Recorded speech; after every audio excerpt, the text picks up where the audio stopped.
The Italian poet and philosopher of the 13th century, Dante, knew more than most just how messy life can be and just how messy our shared humanity can be. He opens his epic work, The Divine Comedy, with these words. Written over 700 years ago, he knew how lost and disoriented we all become at different times in our lives.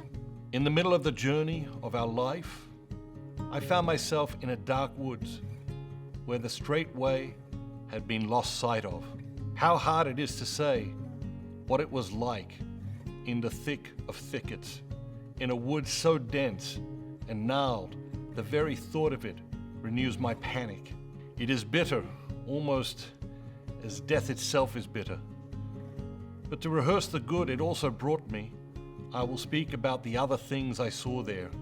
How I got there, I cannot clearly say, for I was moving like a sleepwalker the moment I stepped out of the right way. I have been in these woods that Dante describes. I've been there more than once. He describes finding himself lost in a dark woods. When we find ourselves lost, we tend to think of it as a crisis. The reality is, it can be a crisis or an opportunity. We get to decide. But this opportunity is not to be squandered. Immersed in this experience, we can learn more about ourselves in 1 year than any other 10 years of our lives. Dante says so much in these few lines. It was the middle of his journey. He was in the dark. He had lost sight of the straight path. He didn't recognize where he was.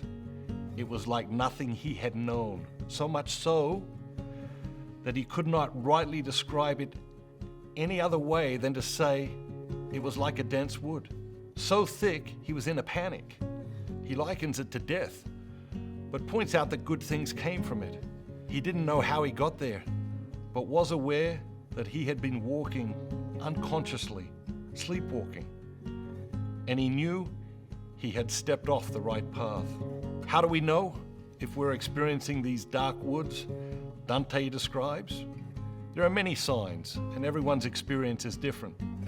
But some of the signs are you begin asking deep, probing questions. You lose interest in the things you were once passionate about. Nothing seems to make sense anymore. The future seems particularly unclear or uncertain, or the future seems especially unattractive or meaningless to you. You have trouble getting to sleep, trouble staying asleep, trouble sleeping through the night. You've become generally restless or apathetic. Everything seems vanilla. You start behaving recklessly, or you are unusually envious of other people. These are some of the signs. Are you having a midlife crisis or a midlife opportunity? You get to decide.